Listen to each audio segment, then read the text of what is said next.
Hello বন্ধুরা, কে কি করছো, কেমন আছো? শুভ মকর সংক্রান্তি। তো মকর সংক্রান্তির শুভেচ্ছা জানিয়ে শুরু করছি আজকের ভিডিওটা। তো বন্ধুরা, আজকে দুদিন ধরে আমার মেয়েটা ভীষণ কান্নাকাটি করছে এন্নে পিঠার জন্য। তো তোমরা হয়তো বলবে যে এন্নে পিঠা মানে কি। তো চলো তোমাদেরকে দেখাই এন্নে পিঠা। ঠিক আছে, এদিকে দেখো আমার ডাল হয়ে গেছে। আজকে হচ্ছে আমাদের নিরামিষ, তো যার কারণে ডাল আর আলু সিদ্ধ, আর মানে বেশি কিছু বানাবো না। তো চলো এখন তোমাদেরকে দেখাই এন্নে পিঠা।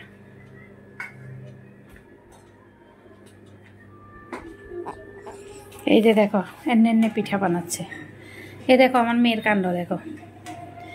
মানে আজকে দুদিন ধরে এতটা পরিশ্রম করছে এই পিঠেগুলো বানানোর জন্য। মানে আমাকে বারবার করে বলছে যে তুমি পাপা এসেছে যখন, তখন তুমি পাপার ভালোবাসার পিঠা বানিয়েছো। বলো তো কি বলেছো?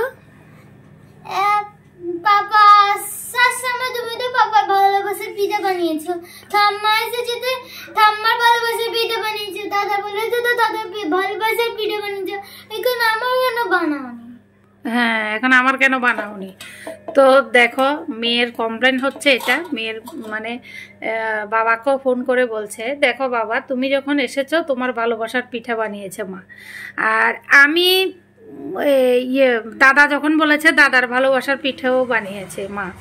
ঠাকুমা যখন এসেছে ঠাকুমার ভালোবাসার পিঠাও বানিয়েছে। এখন আমার ভালোবাসার পিঠা মা কেন বানাচ্ছে না?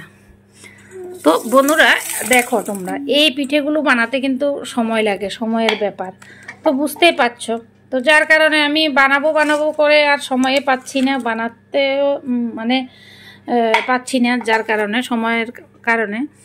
তো আজকে সকাল থেকে মেয়ে ভীষণ বায়না ধরছে, মানে কান্নাকাটি শুরু করে দিয়েছিল কালকেই, যে আমাকে পিঠেগুলো বানিয়ে খাওয়াচ্ছ না কেন, আমার খেতে মন চাইছে। তুই কোথায় দেখেছিস রে মা? ইউটিউবে দেখেছিস? এমনিতে খাসনি কোনো দিন? খাস না তো আমি জানি, তো আমি আগে আগে বানিয়ে খাইয়েছি তোকে, তুই খাসনি। এখন হ্যাঁ ঝোলও থাকে, দুধ দিয়ে বানায় জানি। তাহলে আমি একজনের বাড়িতে খেয়েছিলাম রে, ইমাজিন আবার করে আমার লোভ বেড়ে গেছে। আচ্ছা, এখন তোর ভাল লাগে। বন্ধুরা আমি কিন্তু খাওয়াইনি এমনটা ব্যাপার না, আমি একবার খাইয়েছিলাম, ও খেতে চায় না। তো একবার কার বাড়িতে গিয়েছে, খেয়েছে, তখন ওর কাছে ভালো লেগেছে। এখন তখন থেকেই মানে আবার ইউটিউবেও দেখেছে, এখন বারবার করে এখন বারবার করে, এখন দেখো নিজে নিজে কাটছে। দেখো এগুলো আমরা তো ছড়া পিঠা বলি, কেউ কেউ চুষি পিঠা বলে। তো যাই হোক, আমার মেয়ে নাম দিয়েছে এন্নে পিঠা, এন্নে পিঠা। তো এখন বানাচ্ছে নিজে নিজে, দেখো দেখতে পাচ্ছ। আমি কিন্তু মানে একটাও কাটিনি, আমি এখনো ধরিনি, আমি শুধু কাইটা করে দিয়েছি, আর মেয়ে এদিকে বানাচ্ছে। তো চলো এবার আমি আমার রান্নাটাও তো মোটামুটি শেষ হয়ে গেছে, রান্নাটাও নামিয়ে নিই, তারপর আমিও মেয়ের সাথে বানাবো। তো তোমরা দেখতে থাকো। এই যে পৌষ সংক্রান্তির মধ্যেও এক একজনের এক এক নিয়ম, যে নিয়মগুলো মানুষ মানে সবাই খুব সুন্দরভাবে পালন করে। তো আমাদেরও একটা নিয়ম আছে, যেগুলো আমাদের গ্রামের বাড়িতে থাকলেই নিয়মগুলো পালন করা যেত। যেহেতু আমি গ্রামের বাড়িতে থাকি না, শহরে ভাড়া থাকি, তো সেই কারণে নিয়মগুলো ঠিকমতো করে পালন করা হয় না বা হচ্ছে না। তো যার কারণে আমি এই যে পিঠে বানানোর নিয়মটা সেটাই শুধু করছি। হয়তো তোমরা বলবে শুধু খাওয়ারটাই করলে কি করব বলো, শহরে থাকি, কোথায় কি পাবো, কিভাবে করব সেটা বুঝতে পারছি না।